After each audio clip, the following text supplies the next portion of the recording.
This is Ons Up, and I'm Peter. And I'm Animesh. And joining us on the podcast today is Jesse Matthewson, all the way from Canada. Can I say favorite, Animesh? Yes, I will. Fuck it. I don't care. It's Friday. So, yeah, from our favorites, Kill Everything Now mode. Jet mode. I Switched have on. to say it. We have to say it that way. But the band's new album, Void, the companion piece to 2022's NULL, is out very soon. So welcome back on the podcast, Jesse. How are you doing today? Oh, I'm doing okay. Feeling alert. I'm awake.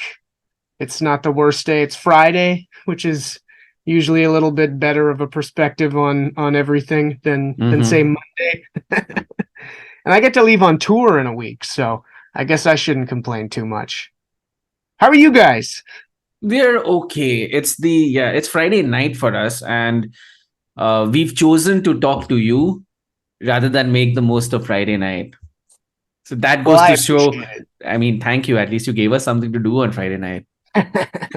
Not the party animals you once were. Not at all, man. Not at all. Given a choice, I'd always rather do this than whatever else. Unless it was like seeing somebody live that I've always wanted to. Yeah. We will talk about NULL and we will talk about Void. But first, honestly, I want to know, did you guys see a huge bump in search results or just people coming in onto your page and discovering you guys thanks to the Barbie movie? Yeah, I don't think so. No? But anytime we'd post a meme, it did very well, which, I mean, I wasn't super happy about, but I did it anyway, just for the sake of visibility. Yeah, you would have to. Definitely. Yeah. That Barbie connection has been with us since we formed this band.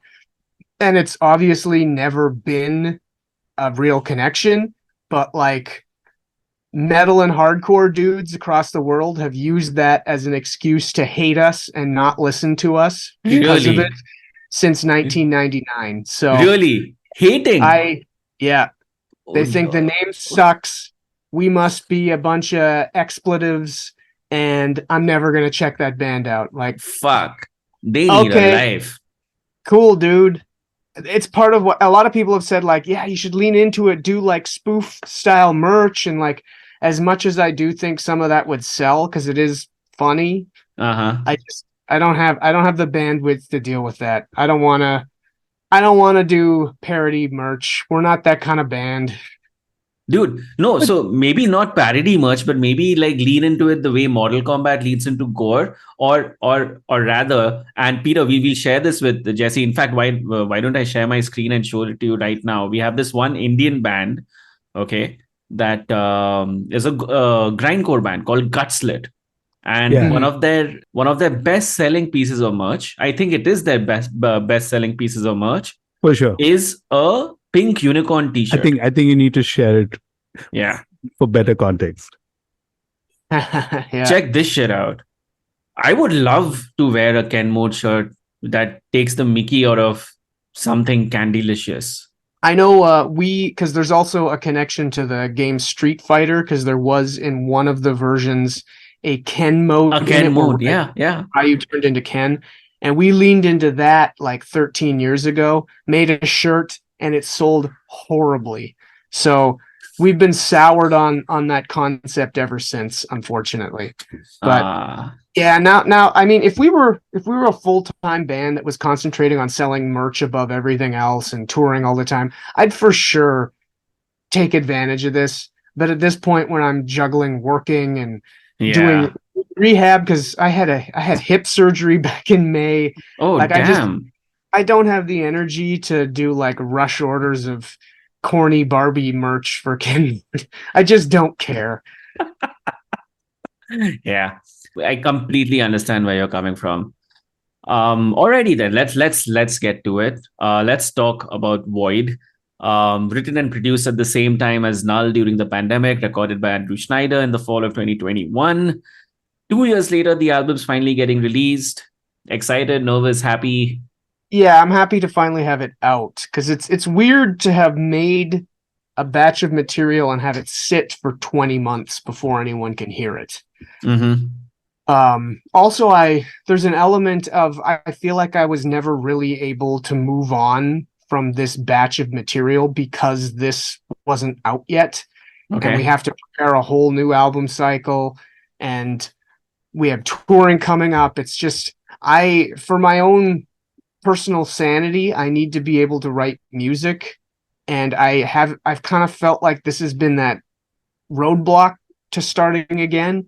So I'm glad to have this out and kind of have that conclusion or closure to this session, which yeah, I'm happy to finally share this with the world. And also it kind of concludes the statement we were making with it all, which I mean is very, very necessary. And these are good songs. Yeah, Yeah. we definitely were a little apprehensive, specifically having put Null out, and it was received very well for us. Yep. Like it was received well more immediately than our prior record Loved was, which was entertaining because it seems like Loved is like a fan favorite now, and it took years to get there. I just don't understand it because it kind of flopped when it came out. No one paid attention to it. Yeah. Anyway, Null people seem to like more immediately, so we were a little bit nervous because this record we lean into another area again. Like it's more melodic, it's a little catchier, it's still like brutally nihilistic and sad, but it's in a different way. So Yeah. we weren't really sure how people would enjoy this one, and it seems as though everyone who's heard it seems to really like it. So hopefully that kind of continues on that trajectory. Like when I first heard it, my first reaction to after listening to the album was, hey, this isn't as much of a head fuck as I expected it to be. And I don't know if that's a good thing or a bad thing, because I remember talking to you also about Null, and Null was a head fuck, right? Yeah. And I remember discussing this with you on our last chat too. This time around, Void isn't that much of a head fuck as such, and that's, I guess, due to how the song structures are, etc. It's not as gnarly as Null was, but I dig it. The middle of the album is by far my favorite. Like all the songs Yeah, from like I think number 3, 4, 5, 6 down to the end of the album actually. and like it's funny because number 1 and 2 are kind of the most prototypical like singles. Yeah. They kind of work as standalone songs, and then the rest of it, without the context of the album, it feels a little weird. Which is why when we were doing singles for this batch, like we knew the Shrike had to be like the debut to launch the record, and we also wanted Painless to be like the teaser one that we did back in March. But like every single that we put out since the album was announced was like a weird choice for a single. Like These Wires isn't a good single. It's like it's almost my favorite song. Yeah, it's an 8-minute song. It's got big soaring riffs and then kind of it scales way back. And Yeah. for me, it's definitely a bit of a throwback feeling because we've certainly had songs like this in our past. Yeah. I feel like this one leans more into the dynamics than maybe the prior times that we try to go after this kind of feeling. Yeah, and I feel like it's better than every other time we've done this type of song. And some of that is production, some of that is being able to lean into the piano and synthesizer, and yeah, I don't know. It's a cool track. Okay, so I have to ask, right? Because particularly curious about this statement which came with the press release, which I'm guessing is attributed to you. Please correct me if I'm wrong. Where it says that the material demanded a slightly more melancholy, and we wanted to explore more melody on the exit of this project. Now, I can kind of like dissect that statement down a bit, but how does it feel like, honestly, looking back at this material, right? Because considering, like you said, it's been sitting for over 20 months and you wrote it even earlier than that. Yeah, in the context of that statement, it because all of the material was written as one big overarching project, we didn't want to just keep writing the same thing. Like we didn't want there to be Null and Null Part 2. That just felt stupid for a batch of material. And we never want any two records to sound the same of ours anyway. So since we acknowledged that this was one batch of material that was growing and growing. We needed to lean in different directions to make the songs sound different. So that kind of just happened naturally. But at the same time, the general mood and aesthetic of the way 2021 was rolling out, this more disappointed and melancholy feeling just felt appropriate. So it was what was naturally flowing from us when we were writing. So we just accepted it and leaned into it because it was different from what we'd already done with the NULL material. So we were just, trying to roll with that feeling, see what would come of it. And it ended up that we had this batch of material that was subtly different enough that it feels like two distinct statements that are meant to couple together. So I was very happy with the way that panned out.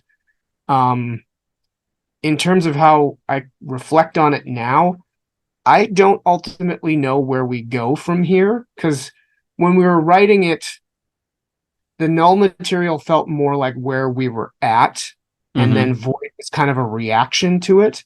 And now my head's all messed up. I don't know where we focus our energy now. So, and part of that, what I was mildly complaining to you guys about, like, I feel like I need that like reset button a little bit to sort out what the new foundation for what's next will be. You need a vacation. Yeah. Or something like that.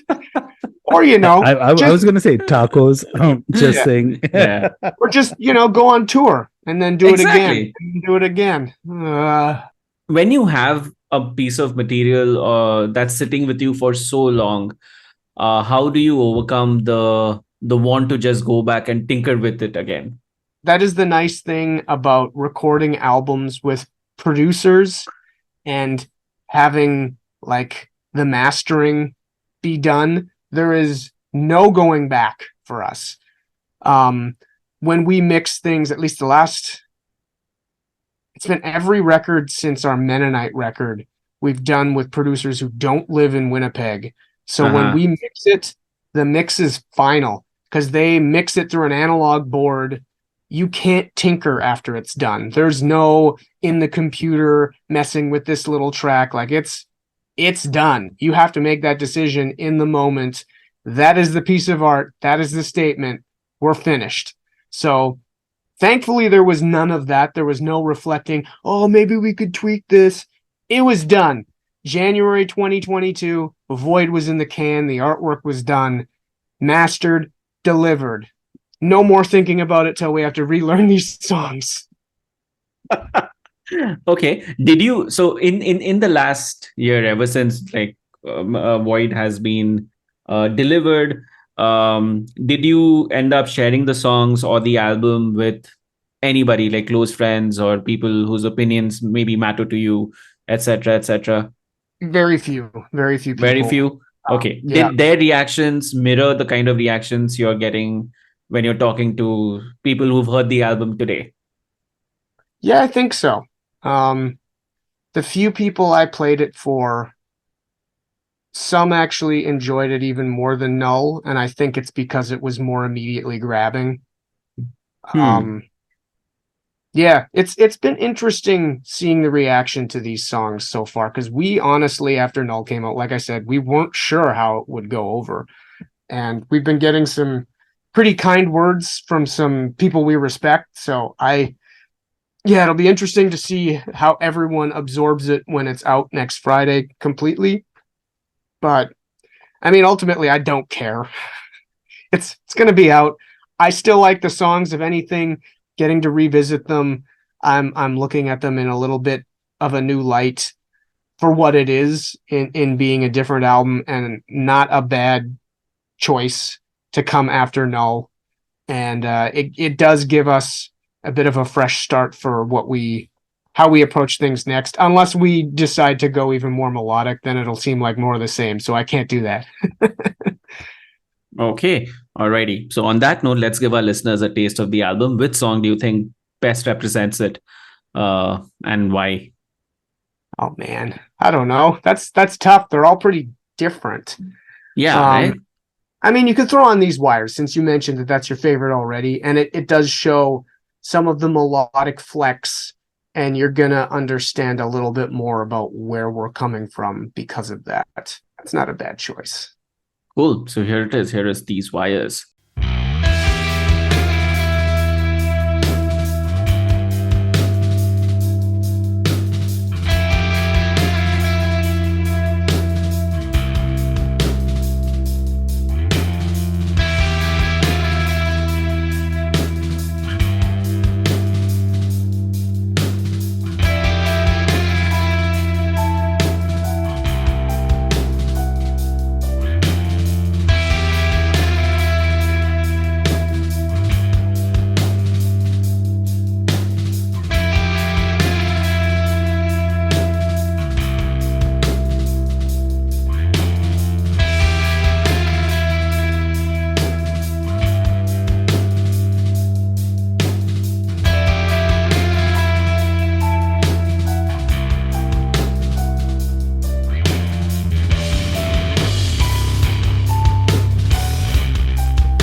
Okay, let's talk production. Considering it's recorded at the same time as another album, did you know that this was going to be a secondary album, and hence did you have to take a slightly different approach or tweak the production, tweak the sound, etc.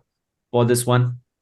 Not at all. No, right? Yeah, because it That sounds was, exactly like how Null sounds in the sonic sphere, yeah, at least. exactly. And yet at the same time, not, That's because of because, the songwriting. yeah. And that was the Yeah. cool way that Andrew Schneider approached this entire session.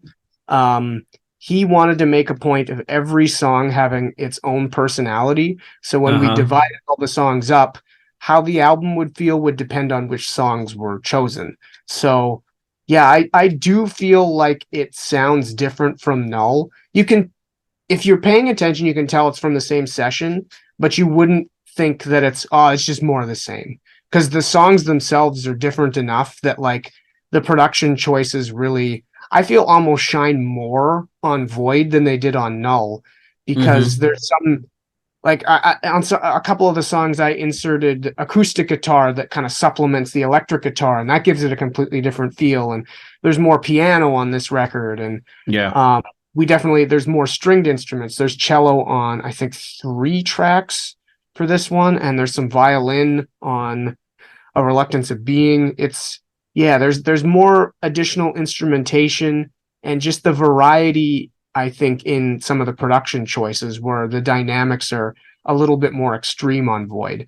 Like the song Not Today Old Friend is definitely a different one for us, and I'm really happy with the way the production on that one shone through. It's a really cool one. It's also the most eerie of tracks to listen to Yeah, on this particular album because of the whispering vocals, etc., that happen on that song. yeah, and getting Catherine to do the backups on the choruses, and even just the lyrics, that one was entirely written by Scott, and it's just so painfully depressing. I also think why Void is vibing with a lot of people immediately rather than Null was just because there's so much of breathing room on the album. Null, Mm-hmm. like, yeah, I keep saying head fuck, but that's true because there was so much that was thrown at you. I'd say headfuck slash suffocating. Yeah, Like it suffocating. feels. Suffocating. I know Exactly. Yeah. my friend Dale pointed out the first time he listened to A Love Letter that it feels like there's something in your head that is grabbing your brain and crushing it. And Yeah. that's a lot of the feeling we were going for with Null, was that kind of crazed, like, what is happening? And with Yeah. this, it's just like defeat. I completely agree with you on that because I think immediately what's happening with Void is you're able to digest the songs a bit more, but that's only happening because you're not being pummeled by something. Which I think then allows people to absorb some of the production and some of the Yes. lyrics a little bit easier, because it's not that shock and awe response in the first place. So Yeah. that's probably why some of the songs are resonating the way they are. And I know even like songs like Painless, that was a weird one because we put it out for a tour we did in March on the west coast of the US, and the first show we played it at, people started a circle pit, and we've never had a circle pit ever. How fucking cool are they, no? When you actually see them in front of you. Yeah. And I think we played that song live probably 12 times, and I think there's only been one show where there wasn't a mosh pit, and it was Roadburn, and it's because they don't really do mosh pits. But it was just, yeah, for a band that's not used to people moshing ever, it's been weird to adjust to this. So does that mean Painless has become the Circle Pit song? Do you I think so. actively ask people Yeah. to, okay, people, Circle Pit? I don't think I'll ever say that, but if I will not complain when people do that. Oh, wait, sorry, quick aside. What, Roadburn doesn't allow mosh pits? They don't. It's not that they don't allow it. It's just that the Dutch crowds don't really Fair. Okay. Particularly like for Roadburn, that's not really something they do at that fest. A lot of the time, like, and I mean, this is the way the bands react at Roadburn too. You're just trying to take it all in. So it's a very appreciative crowd, but they're very like attent. They're watching everything. So they're not like getting wasted and smashing each other. Especially like I think we played at like 2 PM. So not entirely surprising that people are beating the shit out of each other. But wait, it's also the Netherlands, so 2 PM could be like other substances being consumed, hence lack of activity. I'm actually trying to think of like all my Danish friends. They would appreciate music. They'll never actually mosh to it. Yeah. So it's going to be interesting touring Europe to see how people react to this stuff, because that's been a big question mark I've been having leading up to doing a run in Europe, because it's been 5 years since we have. I never know what to expect over there. And honestly, I didn't know what to expect with the US after the pandemic. And our shows have been the best they've ever been. And we've got the best reactions. We've sold the most merch. Like it doesn't, for me, it didn't really make sense. We'd feared that things would have been worse and kept getting worse, and instead they were better. So, I mean, if we see even a fraction of that in Europe, I'll be very excited, because, I mean, doing better is always great, right? Yeah, doing better is always great. What a stupid statement. Dude, it's quotable. It can become a lyric.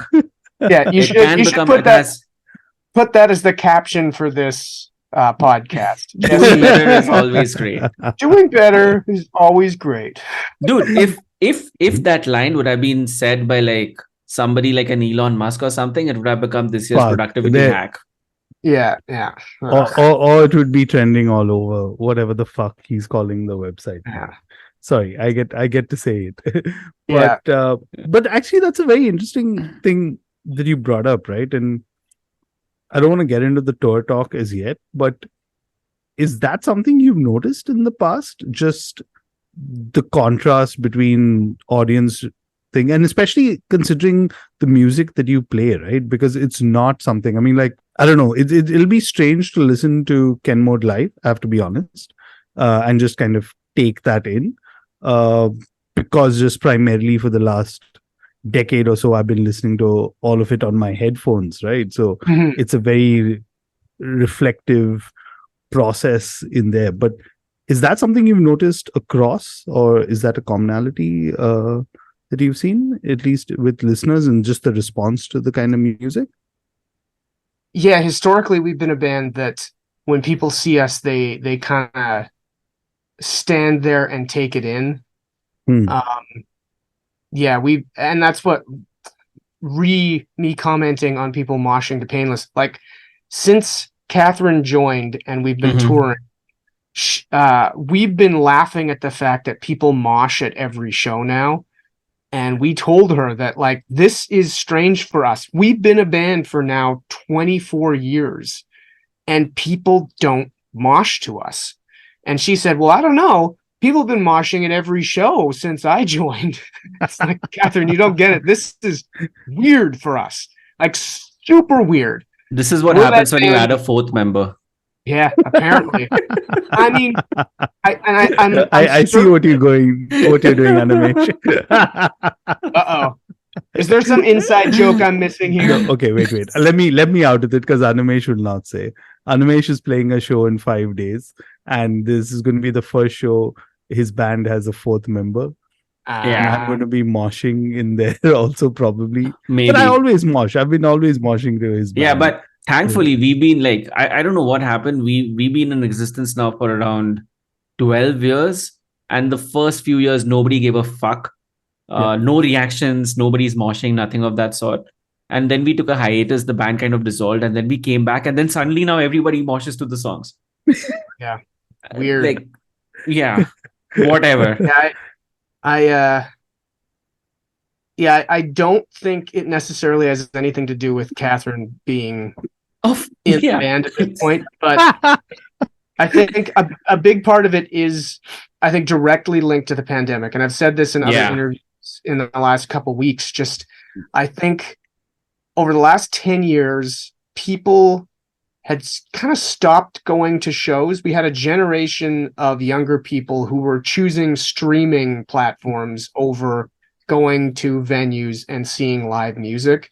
Mm-hmm. And I think we have a whole new generation who was coming of age during the pandemic, and your only option was streaming things and being inside. So I think we're seeing a direct response to being trapped inside. And for some bands, I can't say that every band is experiencing this bump, but those that people seem to be into, the crowds are bigger, the enthusiasm is bigger. It's young people full of piss and vinegar, and they want to fuck everything up. And as a band that plays aggressive music, I am all in for this. It definitely makes it fun. Yeah. I like when things get better. It's great. I mean, I have to say at this point, do you guys remember? I know Animesh and I at least discussed this. Do you remember the time where there was like the future of live music is video streaming and hologram and all of that? Like, what the fuck happened to that, guys? Gross.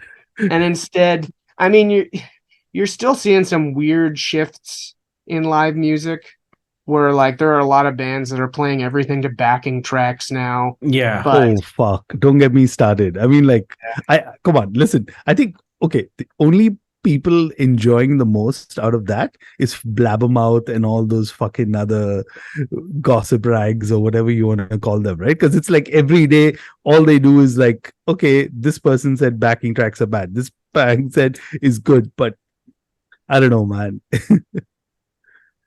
Yeah, I mean, we use some samples, so it's not like we're completely immune. But at the same time, we did add Catherine as a fourth member live, and it's so we could do some of this stuff in a more real way, and it's a lot cooler. Yep. And it makes our sound live like gigantic, because I have her synth set up, synth and piano. We're playing it through orange bass head and a 4x12, cool. So like, we're spread out with a massive wall of amps that's like, it's thick. So I do know that we're a larger and heavier band now since adding her to the live lineup. Making things larger is also great. Oh my god. Yeah. Okay. I have to break the monotony on this. We can't do these more. So I've been dying to ask you this, right? And I know I've been following you on Twitter for a while, even before the whole whatever new account happened and stuff like that. But I mean, let's be honest. Twitter, X, whatever the fuck Musk wants to call it as of whenever, is a fucked place right now. But Kenmore decided to make it better by posting dog or pup pictures there. Daily, every day guide. Yeah, every guide. Every awesome. Tell me about this. Like, where did this all come about? I have to know. So my partner is a huge fan of dogs. So I send her a puppy picture every morning just to make her happy. It makes her happy. And I figured Twitter is a miserable, awful place. Maybe I'll spread some joy by sharing the puppy picture I've chosen every morning.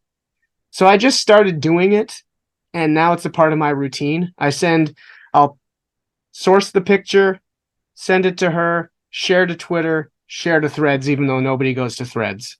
So it's just a part of my daily routine now. And it doesn't get a ton of engagement, but it's not terrible. So I figure if that's one of the things I'm putting out into the universe, fuck it. It's better than going around talking shit on other bands and just being a piece of shit to other people for no reason, because that's most of what Twitter's about. Yep. And I'm very thankful that you do it because I kind of look forward to it now.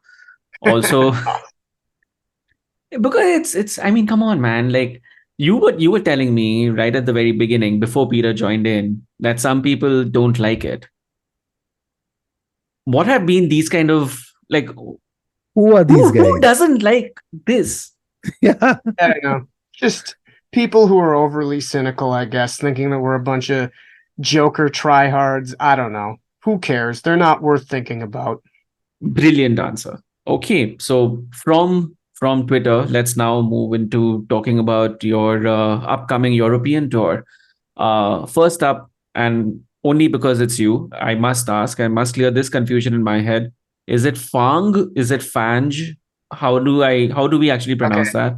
I actually only just found this out. I'd been calling them Fang, which is incorrect. It's Okay, Fange. Fange. Fange.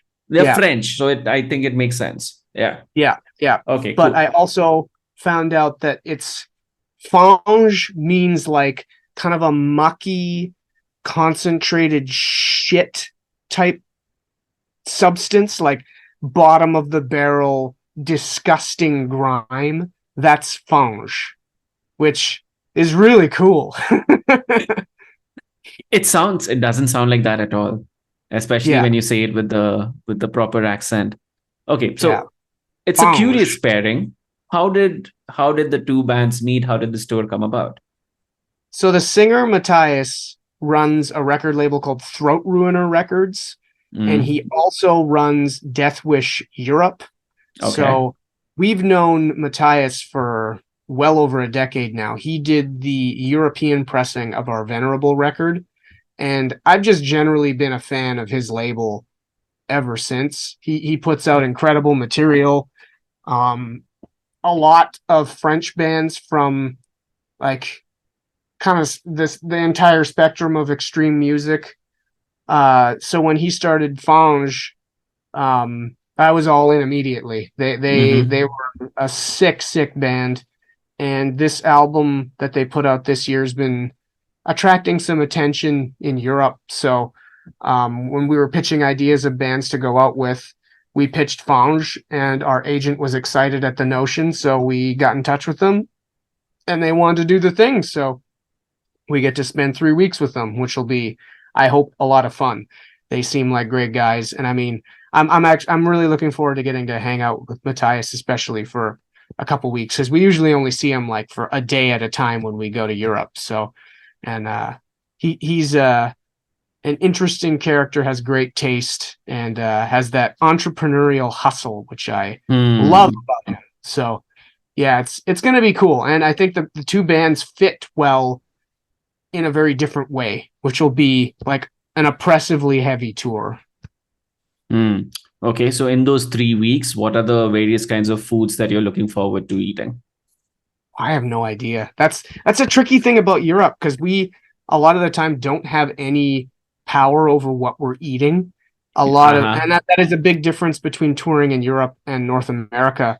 The venues generally feed you, which is great because you don't have to think about it. But at the same time, for me, I get so much value out of catering my own menu when we tour the US. So I get a little less excited in Europe because like I don't get to try whatever the hell I want, so I don't even bother looking into it. But normally I'd be excited about getting to try different beers, but I can't even drink beer on tour anymore. So that's one fun thing that's been taken from me. Damn.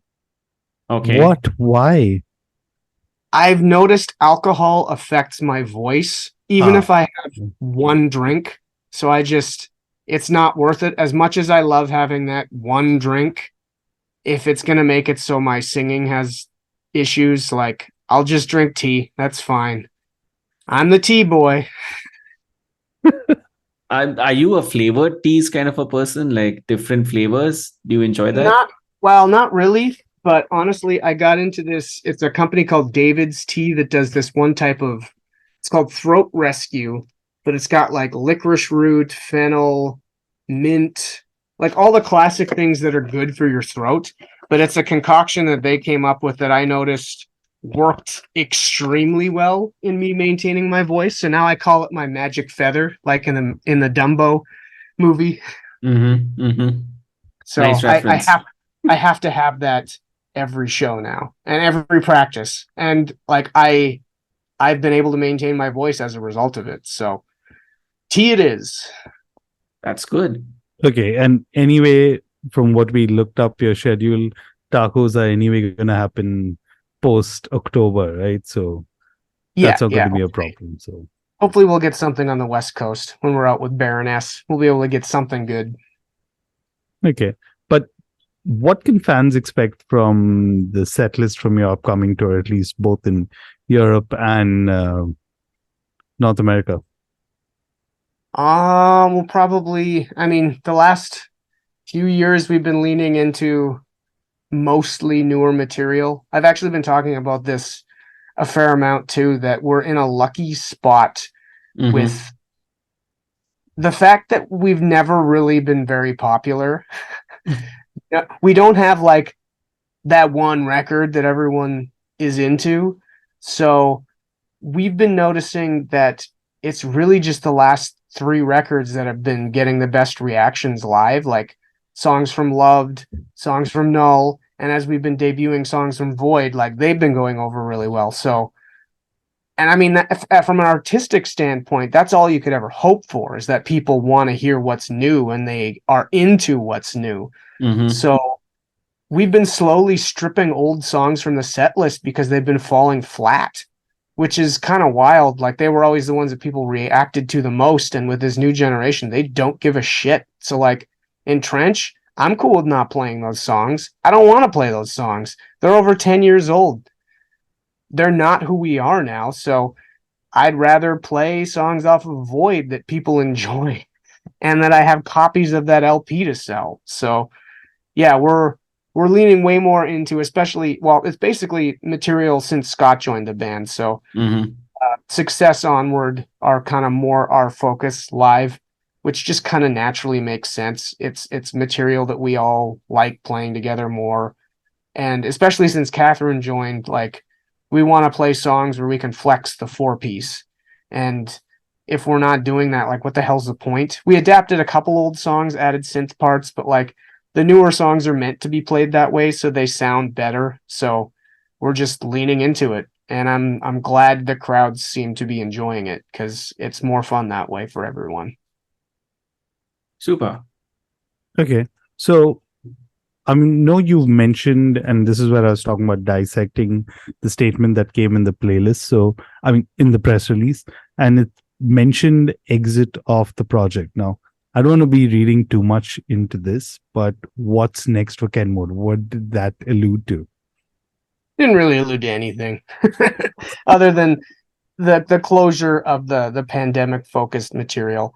Yep. I still need to wrap my head around stylistically where I want to come from, but like I very much want to leap back into writing as soon as I can. And especially attempting to write these songs with more of an intention of being a 4-piece live band. When we were writing a lot of Null and Void, we didn't necessarily do it with the intention of it being a 4-piece live band. And a lot of the parts we had Catherine playing, other than the saxophone parts, like I'd written or Scott wrote melodies on the piano. So I'd like to get more of her input on the pieces that she's playing, which I think will be interesting in bringing a new energy to the table. And I mean, my writing style is always evolving anyway, because otherwise I get bored.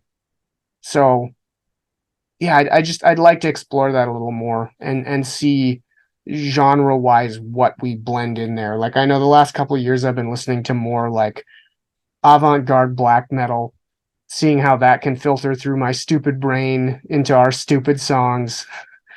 A little more jazz. I think we'll get a little weirder while still bringing it together in songs that aren't completely alienating. Okay.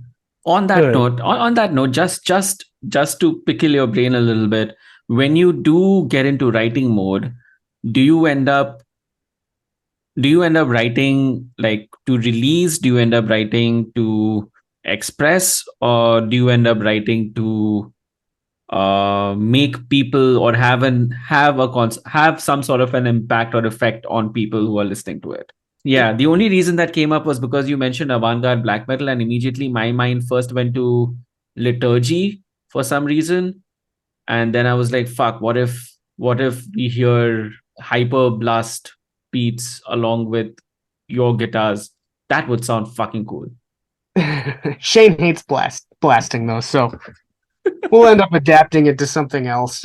But yeah, for me, like bands like Plebeian Grandstand, Scarcity, I mean, I don't even remember how to pronounce their name because it's a Chinese band. But what are they like? Fuck. Yeah, I quite literally forget their actual name. Okay. Is it Heft something? Damn it. Anyway, it's on Pest Records, Pest Productions. But just some really gnarly, fucked up black metal, leaning on the noise side. Yeah, we'll see how I can translate that. Maybe a little more tremolo picking, but like in a really ugly way. That latest Bluthaus Nord, like the last three records of theirs, I think are possibly their best ever. Stuff like that. It's the music that's resounding the most. Or the new Thantafaxith, fellow Canadians. Just incredible record they put out this year. Yeah, mix that with some noise rock, some jazz. I don't know. We'll see what comes out. Yeah, it's for me.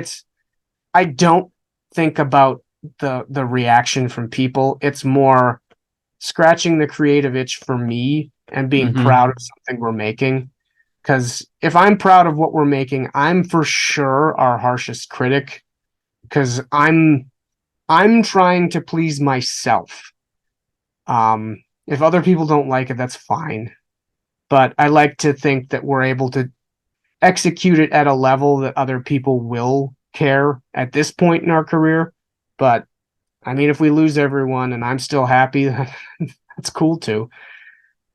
Hey, yeah, I mean, you've already reached this level. The only place you can go is to make it better, and that will eventually lead you to greatness.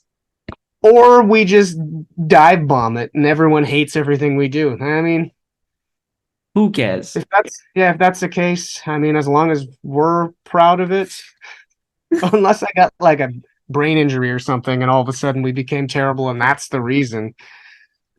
Let's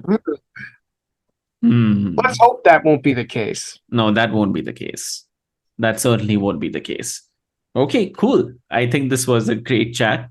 Thank you so much for your time. Looking forward to the actual release of Void that releases on 22nd September. So everyone who hasn't yet bookmarked that date on your calendar, please do so right away. Go check and it then out. Once you've heard that album, come back and then listen to this episode, because that'll help you appreciate the music a bit better. Yep. Bye. Everyone bye. Or don't. Whatever. Or don't. Yeah. Don't. Whatever. So, till the next time, write into us. We are at hauntsuppod.com or on Twitter, X at hauntsuppod. I'm on that site at Asmoani. I'm on all sites as Trend Crusher. Just search simple, easy. And for today's pup, go to at Ken Mode Official. Most of the other ones, it's at Ken Mode Noise. It's all chaos. Horns up. Horns up, guys. Thanks for having me.